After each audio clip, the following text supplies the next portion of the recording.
Hello, and salutations, my friends.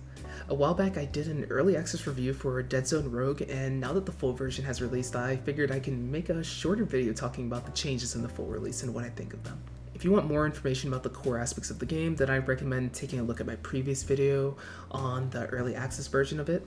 But for those of you that don't want to watch that video, I'll give a quick summary about what the game is about. So to summarize the game quickly, it's basically a roguelite FPS with a solid gameplay loop that's simple but very enjoyable.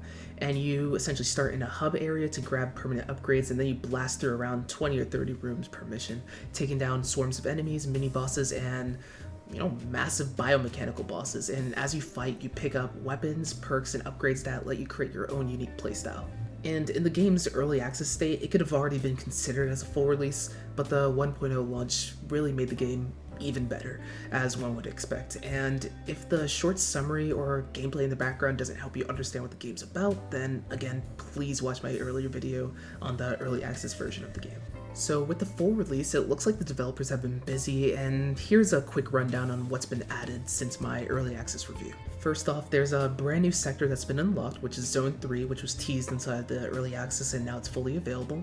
And while I haven't been able to reach it yet, it's a great incentive to keep playing. And on top of that, you can also expect to find a ton of more content to keep you busy, as there's a ton more side quests now added to the mix and a bunch of other things, so that's pretty cool. And the enemy variety has also seen a huge jump, with over 20 new enemy types that have very different abilities, and you can feel the difference when playing with all these different enemies, as there are already a fair number of them to begin with in the early access version, but this just adds even more. And alongside this, the game now features psionic and plasma elemental effects, along with 6 new perk families and a slew of new weapons to experiment with. And while I personally didn't feel like the plasma elemental effects meshed with my playstyle too much, I can see people liking this new option. The developers also have expanded on the lore and the story of the game with new storylines and more pieces of lore to uncover. And to keep the atmosphere on point, they've also added more music to the soundtrack, which is pretty awesome. And finally, the multiplayer experience has been improved overall with a bunch of new features, including a player profile, co-op voice chat, and more, making it easier to team up with friends, even if I still have nobody to play this game with. So what do I think about the changes? Well, I'd say overall everything feels pretty good.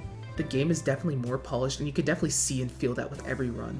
And I feel like it has much more incentives to go for with the new side quest, Zone 3, and a bunch more things. And I definitely have to say that the new enemies are definitely my favorite addition to the game, as you can feel and see the difference with the new types of enemies and the abilities that they have. And they also have new areas too, in stuff that I was playing beforehand, so that's pretty cool.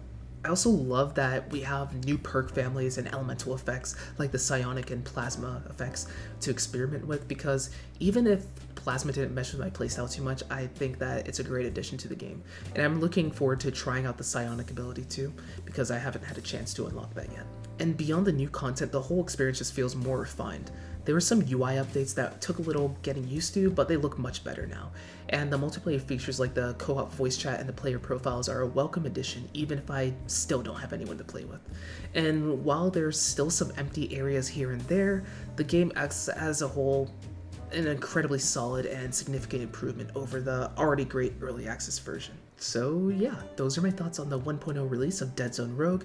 Hopefully this short video helped you out in some way, and if you have any further questions or want to share your thoughts on the game, then feel free to leave them in the comments below. And if you've enjoyed the video, then liking it would help me out a ton, and I encourage you to subscribe for more content like this. But for now, I'm off, and take care everyone.